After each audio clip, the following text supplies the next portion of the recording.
মহারাজ, বহু দেশের বহু বুদ্ধি বহু রকমের ওষুধ দিল, কিছুতেই তো কোনো ফল হলো না। আমার মনে হয় আপনার আরেকটি বিবাহ করে নেওয়া উত্তম উপায় হবে মহারাজ। 7 সাগর 13 নদী পেরিয়ে রংধনু পাহাড়ের চূড়ায় তপস্যা করছেন এক সাধু। কে তুই বৎস? এই দুর্গম পাহাড়ে আমার কাছে কেন এসেছিস? আমি আমি রত্ননগর রাজ্যের এক গরিব রাখাল সাধু বাবা। দয়া করুন সাধু বাবা, ক্ষমা করুন তাদের।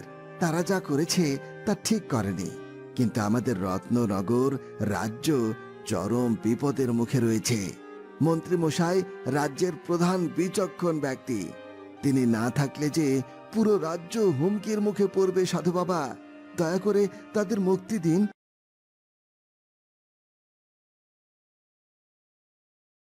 রাখালকে মাঝ সাগরে ফেলে দিয়ে মন্ত্রী উচ্চ স্বরে হাসতে লাগলো। হাসতে হাসতে সাগরের দিকে তাকিয়ে মন্ত্রী বলতে লাগলো,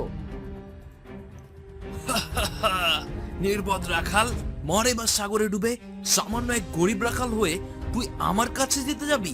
তা আমি হতেই দিব না। এবার এই আতাফল নিয়ে আমি মহারাজের কাছে যাব, আমার বীরত্ব আরো বেড়ে যাবে। সাগরের জলে রাখাল হাবুডুবু খেতে লাগলো। রাখাল তীব্র চেষ্টা করলো নিজেকে ভাসিয়ে রাখার জন্য, কিন্তু বড় একটা ঢেউয়ের আছাড় খেয়ে রাখাল ডুবে যেতে থাকলো। হাবুডুবু খেতে খেতে রাখাল বলল, হে বিধাতা, আমাকে সাহায্য করো, আমাকে রক্ষা করো। আমি যে নিজেকে আর ভাসিয়ে রাখতে পারছি না। বাঁচাও, বাঁচাও বিধাতা, আমাকে বাঁচাও। মুহূর্তের মধ্যে তিমি রাখালকে গিলে ফেললো এবং সাগরের তলায় ডুব দিল। অমনি সেখানে হাজির হলো রংধনু পাহাড়ের নীলপরী। সমস্ত নীল রং এবং সাগরের মধ্যে তার বসবাস। নীলপরী নীল তিমির সামনে দাঁড়িয়ে বলল, যে মানুষটাকে তুমি গিলে ফেলেছো তাকে এক্ষুনি পেট থেকে বের করে দাও নীলতিমি। কিন্তু কেন মহামান্য নীলপরি?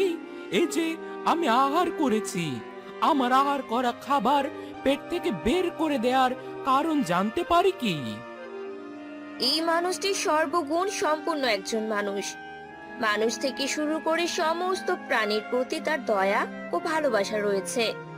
সুতরাং তার প্রতি দয়া ও ভালোবাসা দেখানো আমাদেরও দায়িত্ব। ঠিক আছে নীলপরি, আপনি যেমন বলবেন তেমনই হবে। আমি এক্ষুনি এই ভালো মানুষকে পেট থেকে বের করে দিচ্ছি। আপনি মহান নীলপরি, আপনার এই ঋণ আমি কখনোই শোধ করতে পারবো না। আপনার কারণে আমি নতুন জীবন পেলাম।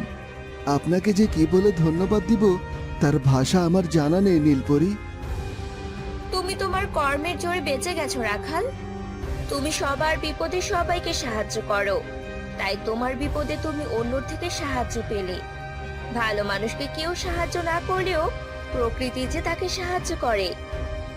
সাধু বাবা ঠিকই বলেছিলেন যে লোভী, অহংকারী এবং স্বার্থপর মানুষ যতই জ্ঞানী হোক না কেন, সে কখনো দেশ জাতির জন্য মঙ্গলকর হয় না। আমি তাদের জন্য জাহাজে উঠে ভুল করেছি, তার শাস্তি পেলাম আমি।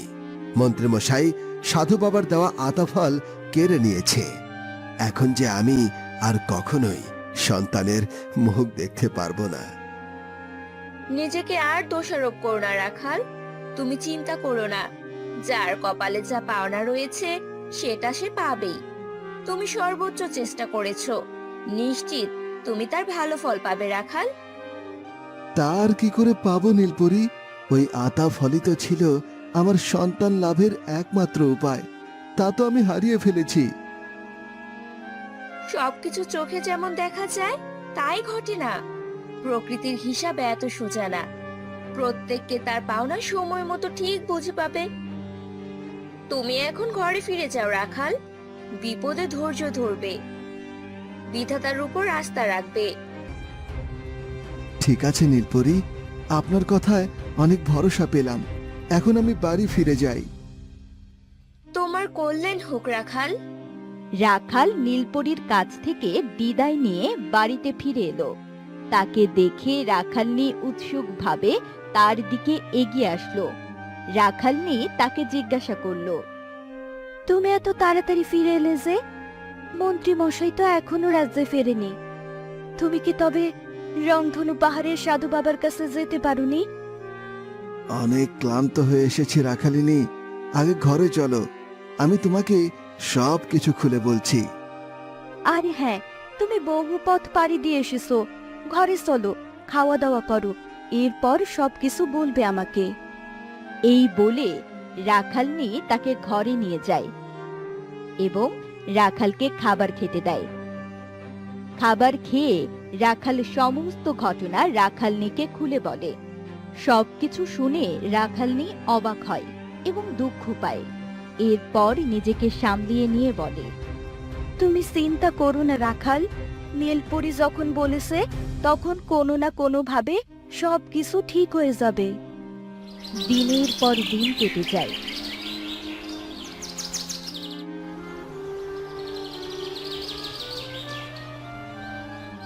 রাখালনি সারা দিন দুশ্চিন্তায় থাকে।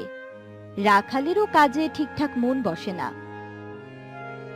1 মাস পরে মন্ত্রী তার সৈনিকদের নিয়ে রাজ্যে ফিরে আসে।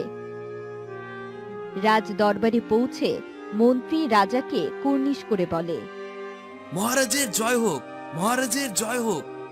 আরে মন্ত্রী মশাই, এতদিন ধরে আপনারই অপেক্ষায় ছিলাম।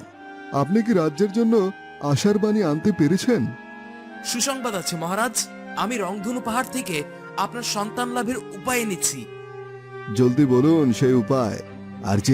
আর যে তর সইছে না। এই দেখুন মহারাজ, সাধু বাবার দেয়া আতাফল। এই আতাফল রানীমা খেলে এই রাজবংশে উত্তরাধিকার আসবে। আপনি সন্তানের মুখ দেখতে পাবেন মহারাজ। তাই নাকি? এত দারুণ সুখবর। দাসী, দাসী, এক্ষুনি এই আতা ফল নিয়ে রানীকে খেতে বলো। না, থাক, তোমার যেতে হবে না, আমি নিজেই রানীকে সুসংবাদ দিয়ে এই আতা ফল খেতে দিব। এই বলে রাজা রানীর মহলের দিকে ছুটলেন। রাজাকে এত খুশি হয়ে আসতে দেখে রানী অবাক হয়ে জিজ্ঞাসা করল, কি ব্যাপার মহারাজ, আপনি এত খুশি হয়ে আমার কক্ষে আসলেন? এখন যে আপনার রাজ দরবারে থাকার সময়। বড় সুখবর আছে রানী। মন্ত্রী এসেছেন রংধনু পাহাড় থেকে। সাধু বাবার কাছ থেকে আমাদের সন্তান লাভের উপায় এনেছেন। এই দেখো আতা ফল। এই আতা ফল খেলেই শীঘ্রই তোমার গর্ভে সন্তান আসবে। এ তো দারুণ খুশির খবর মহারাজ, আমাদের মনের অপূর্ণ আশা এবার পূর্ণ হবে। এই রাজ্য তার উত্তরাধিকার লাভ করবে। তবে আর দেরি নয়, এক্ষুনি এই ফল খেয়ে নাও রানী। এটা সাধু বাবার দেওয়া পবিত্র এক ফল। আমি এখনো স্নান করিনি। আমি স্নান করে পবিত্র হয়ে নিষ্ঠার সাথে এই ফল খাবো মহারাজ। ঠিক আছে রানী, এই আতা ফলটি তোমার কক্ষে রেখে গেলাম। স্নান করে এসে তুমি এটা খেয়ে নিও। এই বলে রাজা আতা ফলটি একটি থালার মধ্যে করে রানীর কক্ষে রেখে দিলেন। রানী চলল স্নান করতে। স্নান করে এসে রানী দেখল সুন্দর একটি টিয়া পাখি ফলটি ঠোঁটে করে নিয়ে জানালা দিয়ে উড়াল দিল। তা দেখে রানী চিৎকার করে বলতে লাগলো, ওরে, কে কোথায় আছো? এদিকে আসো সবাই। টিয়া পাখি আমার আতা ফল নিয়ে উড়াল দিল, ধরো তাকে, ধরো। রানীর চিৎকারে রাজা, মন্ত্রী এবং অন্যান্য রাজ কর্মচারী সেখানে চলে এলো। রাজা মন্ত্রীকে বললেন, যেমন করেই হোক ওই আতা ফল নিয়ে আসুন মন্ত্রী, যা করার করুন। যথা আজ্ঞা মহারাজ, আমি এখনই সৈনিকদের নিয়ে যাচ্ছি। টিয়ার পিছু পিছু ধাওয়া করতে লাগলো মন্ত্রী এবং তার দলবল। মন্ত্রী তার ধনুক বের করে টিয়াকে তাক করে তীর ছুড়ল। তাতে টিয়ার ডানায় আঘাত লাগলো এবং অর্ধেকটা আতা ফল ভেঙে নিচে পড়ে গেল। এরপর অর্ধেকটা ফল নিয়ে সেখান থেকে উড়াল দিল টিয়া পাখি। মন্ত্রী সেই অর্ধেক ফল কুড়িয়ে নিয়ে রানীর হাতে তুলে দিল। রানী উপায় না পেয়ে সেই অর্ধেক ফলই খেয়ে নিল। এদিকে টিয়া উড়তে উড়তে এসে পড়ে রাখালের আঙিনায়। টিয়া পাখিকে আহত অবস্থায় পড়তে দেখে রাখালনি জলদি তার কাছে এলো। ইস, কে এত সুন্দর এই পাখিকে আহত করেছে? আমি একে হলুদ বাটা লাগিয়ে দেব, নিশ্চয়ই তাতে পাখিটি সুস্থ হয়ে যাবে। তুমি সত্যিই অনেক উদার রাখালিনী। একটা পাখির জন্য তোমার কতই না মায়া। তুমি আমার চিন্তা করো না, এই সেই আতা ফল যা সাধু বাবা রাখালকে দিয়েছিলেন। এটা খেয়ে নাও, তুমি শীঘ্রই সন্তানের মুখ দেখবে। এই বলে টিয়া পাখি অদৃশ্য হয়ে গেল। রাখালনি সেই ফল খেয়ে নিল এবং রাখাল অনেক খুশি হলো। 10 মাস 10 দিন কেটে গেল। সেদিন সূর্যটা মিষ্টি কিরণ ছড়ালো। পাখিরা গান গাইলো, প্রজাপতিরা নাচলো, হাঁসেরা খেললো। রাতে পূর্ণিমার চাঁদ কমলা আলো ছড়ালো। সুন্দর সেই মুহূর্তে রাখালনির প্রসব বেদনা উঠল। রাখালনির ঘর আলো করে জন্ম দিল সুন্দর একটা পুত্র সন্তান। ঠিক সেই সময় রানীও জন্ম দিল পরমা সুন্দরী ফুটফুটে এক কন্যা সন্তান।